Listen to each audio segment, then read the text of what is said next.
안녕하세요. 올해 61살이 된 평범한 남자입니다. 오늘 여러분께 제 인생에서 가장 충격적이었던 이야기를 들려드리려고 합니다. 혹시 비슷한 상황에 있는 분들께 조금이나마 도움이 되었으면 하는 마음으로 용기를 내어 사연을 보냅니다. 이야기는 제가 21살이던 1985년으로 거슬러 올라갑니다. 고등학교를 겨우 졸업하고 공장에서 일을 시작한 지 얼마 되지 않았을 때였죠. 그때 동네에서 만난 한 살 어린 여자와 연애를 하게 되었습니다. 그 여자 지금의 전처인데요. 처음에는 정말 예쁘고 순수해 보였습니다.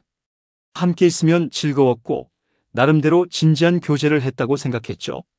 그런데 사귄 지 8개월 만에 임신 소식을 듣게 되었습니다. 솔직히 당황스러웠습니다.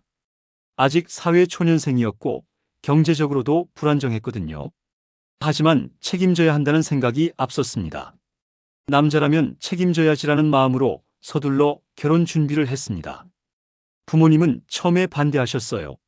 너무 어린 나이 아니냐, 좀 더 신중하게 생각해 보라고 하셨지만 저는 이미 마음을 정했다고 고집을 부렸습니다. 지금 생각해 보면 부모님 말씀이 옳았는데 말이죠. 1986년 봄 소박하게 결혼식을 올렸습니다. 신혼집은 월 15만 원짜리 작은 원룸이었어요. 지금 기준으로는 말도 안 되게 싼 금액이지만 그때 제 월급이 겨우 35만 원 정도였으니까 부담스러운 금액이었죠. 결혼한 지 7개월 후 아이가 태어났습니다. 3.2kg의 건강한 사내 아이였어요. 처음 아이를 안았을 때 그 감동은 지금도 잊을 수 없습니다. 작은 손가락이 제 손가락을 꼭 쥐고 있는 모습을 보며 이제 진짜 아버지가 되었구나 싶었습니다. 이름도 정성스럽게 지어줬어요. 성공하라는 뜻으로 성훈이라고 이름을 지었습니다. 밤에 아이가 울면 기저귀도 갈아주고 분유도 타서 먹여주곤 했죠. 아내는 출산 후 몸이 많이 약해져서 제가 육아에 더 적극적으로 참여했습니다. 주말이면 아이를 유모차에 태우고 동네 공원을 산책했어요. 지나가는 사람들이 아이가 참 예쁘네요. 아빠를 닮았네요 라고 말해주면 정말 기분이 좋았습니다. 그때는 정말 행복했어요. 비록 경제적으로는 어려웠지만 가족이라는 것의 소중함을 느꼈습니다. 하지만 행복한 신혼생활은 오래가지 않았습니다. 결혼한 지 1년쯤 지났을 때부터 집으로 이상한 전화들이 오기 시작했어요. 김지수 씨 댁 맞나요? 돈 언제 갚으실 건가요? 처음에는 잘못 걸린 전화려니 했는데 점점 횟수가 늘어났습니다. 그러던 어느 날 집 앞에 정체불명의 남자들이 찾아왔어요. 당신 부인이 우리한테 빌린 돈이 있는데 언제 갚을 거냐? 그제서야 아내에게 추궁했습니다. 처음에는 부인하더니 나중에 울면서 실토하더군요. 결혼 전부터 이미 친구들에게 돈을 빌렸고 신용카드도 연체가 되어 있었다는 거였어요. 미안해, 당신한테 말하려고 했는데 시기를 놓쳤어. 이제 당신밖에 의지할 사람이 없어. 그때 빚의 총액을 계산해 보니 약 800만 원 정도였습니다. 1987년 기준으로는 정말 큰 돈이었어요. 제 연봉의 2배에 가까운 금액이었거든요. 가정이 깨질 수는 없다고 생각했습니다. 아이도 있고 새로 시작한 가정을 지켜야 한다는 책임감이 컸어요. 먼저 은행에 가서 대출을 알아봤는데 담보도 없고 소득도 적어서 쉽게 빌려주지 않더라고요. 할 수 없이 부모님께 도움을 요청했습니다. 아버지는 건설 현장에서 막노동을 하셨고 어머니는 작은 분식점을 운영하고 계셨어요. 두 분 다 몸을 아끼지 않고 일해서 번 돈이었는데 흔쾌히 500만 원을 빌려주셨습니다. 며느리가 어려우면 우리가 도와야지. 나중에 여유 있을 때 갚으면 돼. 어머니의 그 말씀이 지금도 마음에 남아 있어요. 나머지 300만 원은 제가 사채업체에서 빌렸습니다. 이자가 한 달에 10%나 되는 꼴이었지만 어쩔 수 없었어요. 그렇게 첫 번째 빚 정리를 했습니다. 아내는 눈물을 흘리며 이제 정말 정신 차리겠다고 다짐했어요. 저도 이제 끝이겠지라고 안도했습니다. 하지만 제 기대는 완전히 빗나갔습니다. 1년도 안 되어 또다시 독촉 전화가 오기 시작했어요. 이번에는 아내가 비디오 가게를 차리겠다며 지인들에게 돈을 빌렸다는 거였습니다. 이번에는 정말 사업이야. 비디오 가게는 요즘 뜨고 있는 사업이야. 성공하면 빚도 다 갚고 잘 살 수 있어. 그럴듯한 사업 계획서까지 보여주며 설득했어요. 저도 이번에는 정말 성공할 수도 있겠구나 싶어서 또다시 돈을 구해주었습니다. 이번에는 1200만 원이었어요. 부모님께 또 손을 벌릴 수는 없어서 제 적금을 깨고 대출을 더 받았습니다. 그런데 6개월 만에 사업은 망했어요. 위치 선정을 잘못했다는 이유였습니다. 그 이후로도 비슷한 일이 반복되었습니다. 옷가게를 하겠다. 카페를 하겠다. 인터넷 쇼핑몰을 하겠다. 그때마다 저는 돈을 구해주었고 사업은 번번이 실패했습니다. 5년간 그런 생활이 반복되면서 저희 부부 관계는 점점 악화되었습니다. 아내는 제가 충분히 벌어오지 못한다며 불만을 표했고 저는 끝없는 빚 독촉에 지쳐갔어요. 집안 분위기도 점점 나빠졌습니다. 아이 앞에서도 돈 이야기로 다투는 일이 잦아졌어요. 성훈이가 엄마 아빠 왜 자꾸 싸워? 라고 물으면 정말 마음이 아팠습니다. 1992년 아이가 6살이 되던 해에 결국 이혼을 하게 되었습니다. 더 이상은 견딜 수 없었어요. 그동안 갚은 빚만 해도 총 5천만 원이 넘었는데 아내의 빚은 줄어들 기미가 보이지 않았거든요. 친구는 아내가 가져갔습니다. 제가 야근이 많은 직장이었고 아이를 돌봐줄 사람도 마땅치 않았거든요. 하지만 아버지로서의 책임은 다하겠다고 다짐했습니다. 이혼 후에도 저는 성훈이를 정기적으로 만났습니다. 매달 양육비 50만 원을 빠짐없이 보냈고 주말마다 아이를 데려와서 함께 시간을 보냈어요. 놀이공원도 가고 영화도 보고 축구도 가르쳐 주었습니다. 아이가 초등학교에 입학할 때는 책가방과 학용품도 사주었고 학교 행사에도 참석했어요. 비록 이혼한 부부였지만 아이에게는 좋은 아버지가 되고 싶었거든요. 성훈이도 저를 따랐습니다. 아빠, 언제 다시 엄마랑 살아? 라고 물을 때면 마음이 아팠지만 아빠는 항상 성훈이 편이야 라고 말해주곤 했어요. 중학교에 올라갈 때는 학원비도 대주었습니다. 아이가 수학을 어려워해서 과외 선생님도 구해주었어요. 경제적으로는 힘들었지만 제 아이를 위해서라면 얼마든지 감당할 수 있다고 생각했습니다. 그런데 아이가 자랄수록 이상한 기분이 들기 시작했어요. 성훈이가 저와 닮은 구석이 전혀 없었거든요. 처음에는 아이는 엄마를 닮는 경우도 있지 하고 넘어갔는데 시간이 갈수록 의문이 커졌습니다. 키도 저보다 훨씬 크게 자랐고 얼굴형도 완전히 달랐어요. 눈, 코, 입 어디 하나 제 얼굴과 비슷한 구석이 없었습니다. 주변 사람들도 종종 말하곤 했어요. 성훈이가 아빠와 별로 안 닮았네.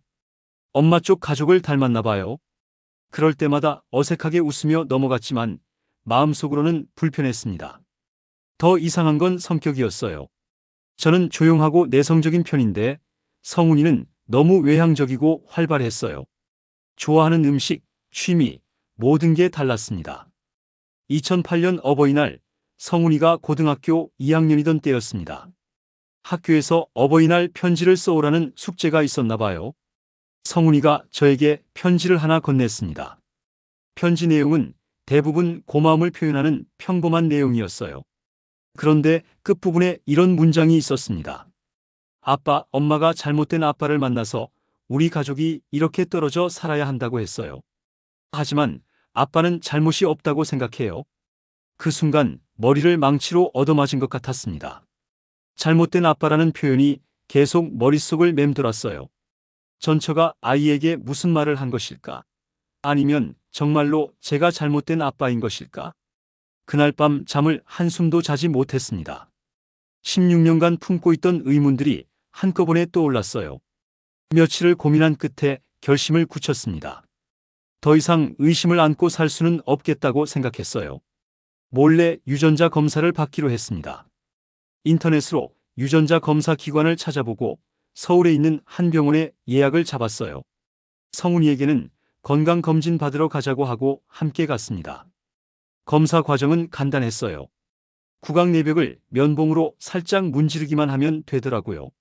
성훈이는 왜 이런 검사를 하냐고 물었지만 새로운 검사 방법이래라고 얼버무렸습니다. 결과가 나오기까지 일주일이 걸린다고 했어요. 그 일주일이 정말 길게 느껴졌습니다. 혹시나 하는 마음과 역시나 하는 마음이 계속 엇갈렸어요. 2008년 6월 3일, 평생 잊을 수 없는 날입니다. 병원에서 전화가 왔어요. 검사 결과가 나왔습니다. 직접 오셔서 받아가시기 바랍니다. 손이 떨렸지만 병원으로 갔습니다. 의사 선생님이 조심스럽게 말했어요. 검사 결과를 말씀드리기가 쉽지 않네요.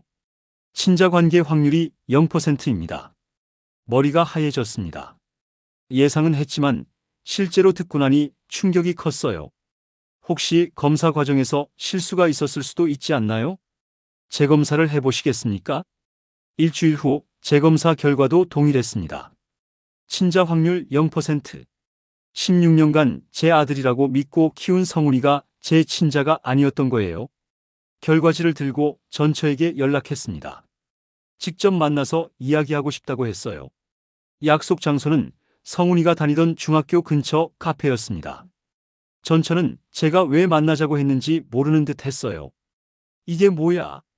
유전자 검사 결과지를 내밀었습니다. 전처의 얼굴이 순식간에 하얘졌어요. 이건 잘못된 거야.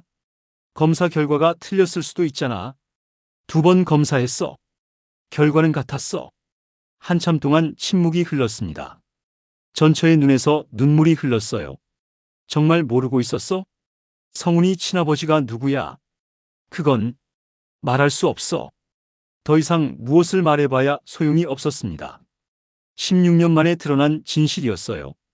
가장 힘든 건 성훈이었습니다. 이 사실을 아이에게 어떻게 말해야 할까요?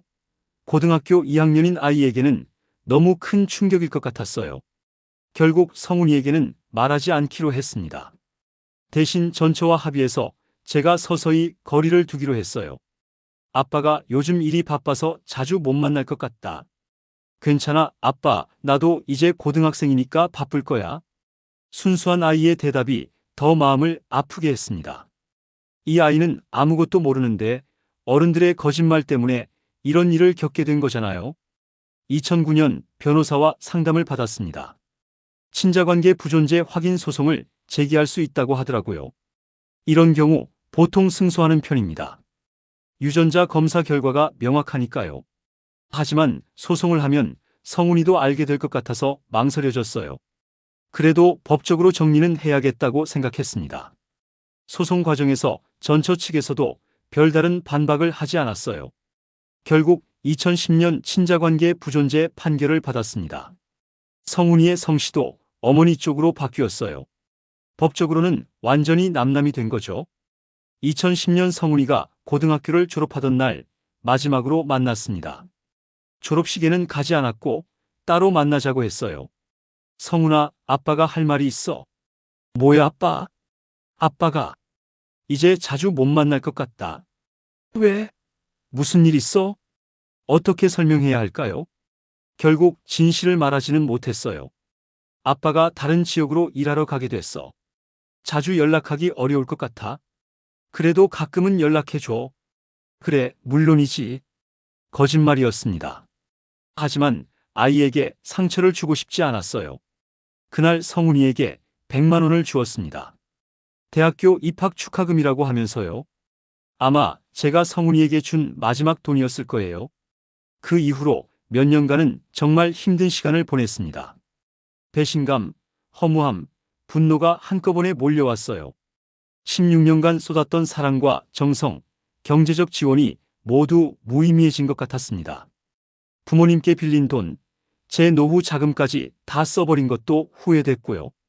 술도 많이 마셔봤지만 별로 도움이 되지 않았어요. 오히려 더 우울해질 뿐이었습니다. 친구들에게도 이야기할 수 없었어요. 창피하기도 하고 이해해 줄 사람도 별로 없을 것 같았거든요. 그렇게 2년 정도를 혼자 지냈습니다. 직장에서도 능률이 떨어졌고 사람들과도 거리를 두게 되었어요. 시간이 지나면서 조금씩 생각이 바뀌기 시작했습니다. 어느 날 문득 이런 생각이 들더라고요. 비록 피는 섞이지 않았지만 16년간 아버지와 아들로 살았던 시간들은 가짜가 아니었다. 성훈이가 첫걸음을 뗄 때 제가 손을 잡아줬고 자전거 타는 법도 제가 가르쳐줬어요. 아플 때 병원에 데려간 것도, 학교 참관 수업에 간 것도 모두 진심이었거든요. 그 아이에게 쏟았던 사랑은 결코 헛된 것이 아니라는 생각이 들었습니다. 설령 피가 섞이지 않았다고 해도 제가 그 아이에게 준 사랑과 관심은 분명 의미가 있었을 거예요. 전처에 대한 마음도 조금씩 누그러졌습니다. 처음에는 정말 원망스러웠어요. 어떻게 16년간이나 거짓말을 할 수 있느냐고 화가 났거든요. 하지만 그 여자 입장에서 생각해보니 이해가 되는 부분도 있었어요. 혼자서 아이를 키우기가 얼마나 힘들었겠어요. 그리고 진실을 말하는 것도 쉽지 않았을 테고요. 물론 잘못된 선택이었지만 그 나름대로의 이유가 있었을 거라고 생각하게 되었습니다. 지금은 2024년 61살이 되었습니다. 그 일이 있은 지도 벌써 16년이 지났네요. 요즘은 비교적 평온한 일상을 보내고 있습니다. 등산도 다니고 독서도 하면서 시간을 보내요. 늦은 나이지만 새로운 취미도 만들어 보고 있고요. 부모님은 이제 80이 넘으셨지만 다행히 건강하세요. 예전에 빌렸던 돈은 조금씩 갚아드렸고 지금은 더 자주 찾아뵙고 효도하려고 노력하고 있습니다. 가끔 성운이 생각이 날 때가 있어요. 지금 30살이 되었을 텐데 어떻게 살고 있을까 궁금하기도 합니다. 결혼은 했을까? 직장은 다니고 있을까? 건강하게 지내고 있을까? 하지만 더 이상 연락할 방법도 이유도 없어요. 그냥 멀리서 잘 살기를 바라는 수밖에는 없죠. 이런 경험을 한 분들께 드리고 싶은 말이 있어요. 처음에는 정말 힘들고 원망스러울 거예요. 저도 그랬거든요. 하지만 시간이 지나면서 조금씩 다른 관점에서 바라볼 수 있게 됩니다. 비록 피가 섞이지 않았다고 해도 함께 보낸 시간들과 쏟았던 사랑은 진짜였다는 것을 받아들이게 되죠. 그리고 이런 일을 겪으면서 인생에 대해 더 깊이 생각하게 되었어요. 가족이란 무엇인지, 사랑이란 무엇인지, 용서란 무엇인지. 지금은 그때보다 훨씬 성숙해진 것 같아요. 물론 상처는 남아있지만 그 상처도 제 인생의 한 부분이라고 받아들이고 있습니다. 앞으로 남은 인생은 저 자신을 위해 살아보려고 해요. 그동안 가족을 위해서만 살았다면 이제는 제가 하고 싶었던 일들도 해보고 가고 싶었던 곳도 가보려고 합니다.